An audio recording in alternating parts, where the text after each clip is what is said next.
Hello everybody, Jonathan Pulley here with West Coast Weather. Today is December 1st, the first day of meteorological winter. And it's going to be kind of chilly out there and feel a bit like winter the next few mornings with temperatures likely getting below freezing for many areas, even out west as well. Currently, we're looking at the visible satellite imagery. You can see the sun starting to rise over the landscape. This is a couple hours old, but still shows us that there's some fog that's been socked and mixed into the valley locations. The Willamette Valley is really socked in this morning with freezing fog advisories, as some places are getting down towards freezing with the fog. That can lead to some slick conditions on surfaces such as sidewalks and roads, so just be careful out there. This is likely warmed up above freezing right now. You can also see some fog over the southern Puget Sound as well, and this will likely encompass all of western Washington and a lot of southwest BC over tomorrow as well. You can also see the Columbia Basin. It just looks like a tub of cold, foggy air out there as well. You can kind of see we have a high pressure system starting to build in, and you can kind of see it with this clockwise motion, and that high pressure spins clockwise in the northern hemisphere, which is where we are. So you can see some clouds and even maybe some fog underneath those clouds over the Sacramento Valley as well. But let's get into things right now. Let's look at the European model. Here's general ridge and trough positions. This is looking way up in the atmosphere. Generally under ridges, these reds and oranges, you get calmer weather with less winds, with little to no precipitation. And the blues are troughs, colder air, generally more unsettled weather associated with storm systems and rain and all that fun stuff. So now let's play this through. This is about right now this morning. You can see this large ridge of high pressure starting to build over the region. A big difference compared to last week when we had all those storm systems and that crazy bomb cyclone and everything. That was pretty intense. That was actually the week before last. It's been quite a while since then. That was quite the storm. But we're looking at calmer and clearer skies, at least for parts of the area over the next couple of days. However, this type of ridge during like the summer months would likely bring a heat wave with some very, very hot temperatures.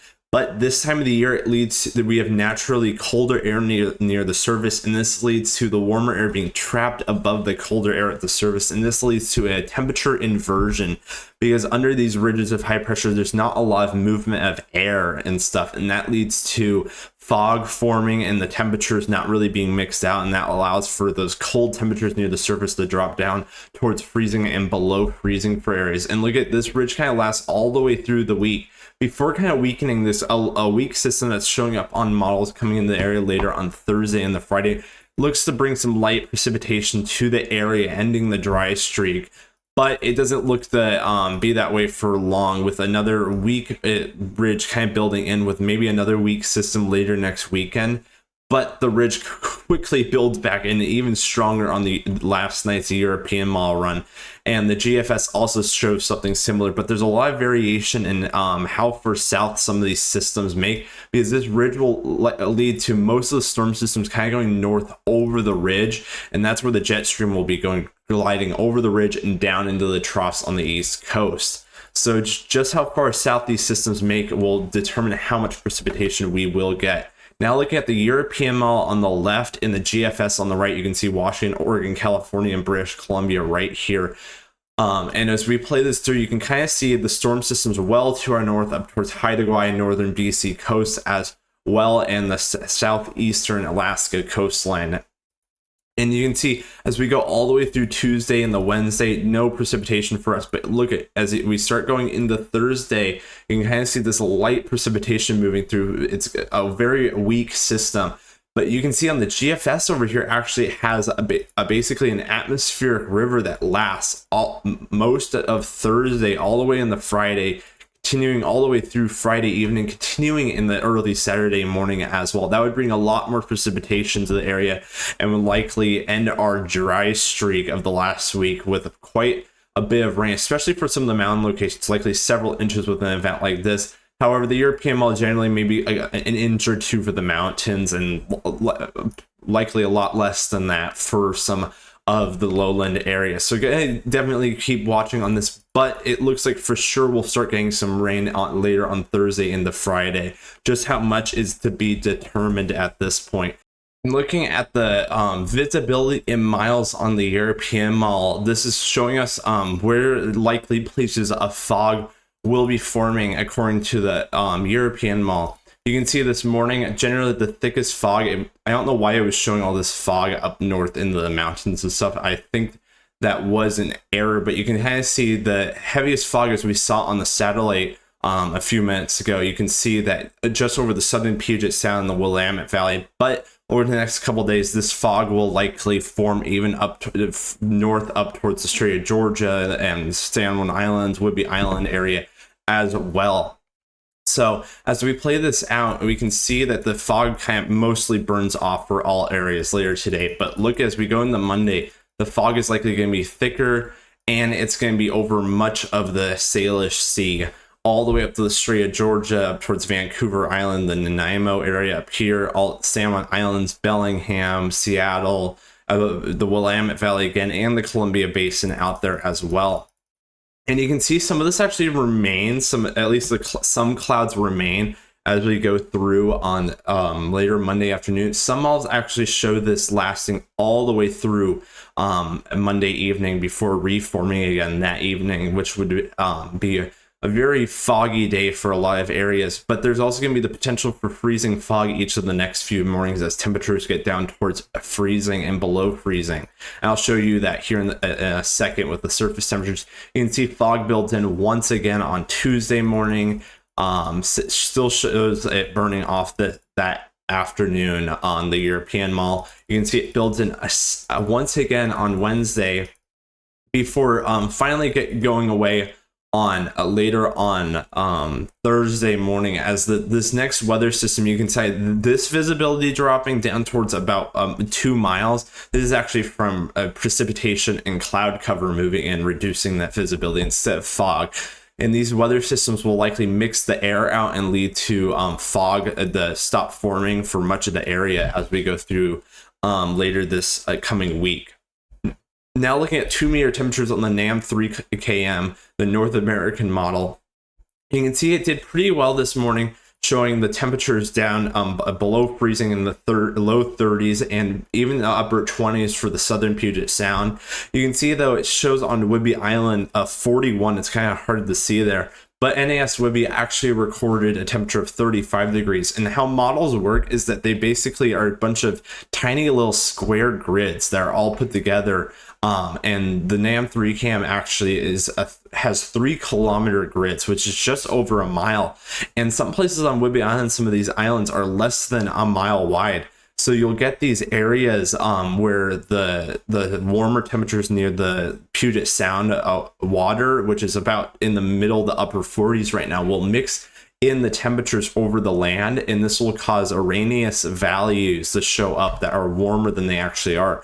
Because if we look at the observations, which I looked at the observations from the outlying field here near Coupeville, which is away from the water, and they actually got down to 30 degrees, which it doesn't show any temperature like that near Whidbey Island this morning. So it just shows that places away from the water get a bit colder around here compared to the models. And as we go through Monday morning, look at this. The NAM even shows some temperatures getting into the middle 20s for some of the southern and eastern Puget Sound lowlands. And you actually see that the warmer temperatures are actually over the mountains as we get that inversion aloft. You'll likely get some really beautiful sunrise views if you climb up into the mountains, and you can just see the fog over the valleys and stuff, and over eastern Washington as well, which is in Oregon, are also in the 30s and 20s for a lot of areas. And you can see the Willamette Valley also dipping well into the 20s on Monday. So temperatures do get this cold, which the NAM actually did pretty well this morning with the temperatures. It will get there will be definitely some widespread freezing fog for some of these valley locations, and you can see temperatures even getting into the upper 20s Fahrenheit for parts of the Fraser River Valley up there in BC, just across the board. And you can see it actually only has a high temperature of 34 degrees in Seattle on Monday. That would likely be a record low high temperature. I highly doubt it's going to get that cold unless the fog actually does stay socked in all day, really thick, like the NAM 3 cam says. But the fog can kind of sometimes get burned up a little faster than models. So I wouldn't really, I think it's going to get warmer than that. Most models have high temperatures towards 40 degrees, which is still very chilly and will feel like the second day of winter tomorrow. Then again on Tuesday morning, temperatures into the 20s and 30s. Again, even colder for showing up for Whidbey Island. I wouldn't be surprised to see some readings below 30 degrees as well on Whidbey Island and Camano Islands, maybe parts of the San Juans as well. You can see all the way up towards Bellingham, and the high temperature it shows on Tuesday is another 34 degrees. I don't think it's going to get that cold of a high temperature, but if it does, make sure to have your jacket on all day on Tuesday. Now looking at the daily max 2-meter temperature, here's the high temperature of the National Balloon Models. This will likely be a bit more realistic. And you can see tomorrow Monday with high temperatures in the low to middle 40s. This might be actually overdoing the temperatures a little bit as well, but it's probably a little more realistic with temperatures staying in the 40s over the next couple of days before we start warming up into the low to middle 50s as we go through later next week in the next weekend, as those Pacific systems kind of bring some warmer air into the area, and you can see the inversion gets destroyed, and so the colder temperatures are now back into the mountains like they normally should be. Now looking at California, you can see that they're even going to be dealing with some fog tomorrow morning and the next couple of mornings as well over the Sacramento Valley. So even California is going to be getting the fog, as the ridge of high pressure will also be affecting them as well, and also their normal fog along the coastlines. San Francisco is known to be foggy, and that should be true the next couple of days. And the fog should burn off in the afternoon, especially for California, as temperatures will likely climb well into the 60s, as the sun is stronger and longer lasting down there this time of the year compared to Washington. Now looking at a graphic from the National Weather Service, Spokane, Washington, quiet weekend of weather ahead, mainly dry with daytime highs in the 30s and 40s. Minimal travel impacts aside from patchy fog during the overnight and early morning hours. However, there might be some localized areas of dense fog and maybe some isolated freezing fog, but it looks like the main threat actually is in western Washington. Also, here's a graphic from the National Weather Service of Sacramento, California, from November 30th all the way through December 6th. Forecast on repeat with partly sunny, the clear skies with highs in the 50s and 60s, mountains lows in the 40s and highs in the 50s, with lows in the 20s and middle 30s in the mountains and middle 30s to middle 40s in the valley. But you can see generally dry, light to breezy winds and potential for patchy morning fog. So pretty similar weather, however, a little warmer down there in California.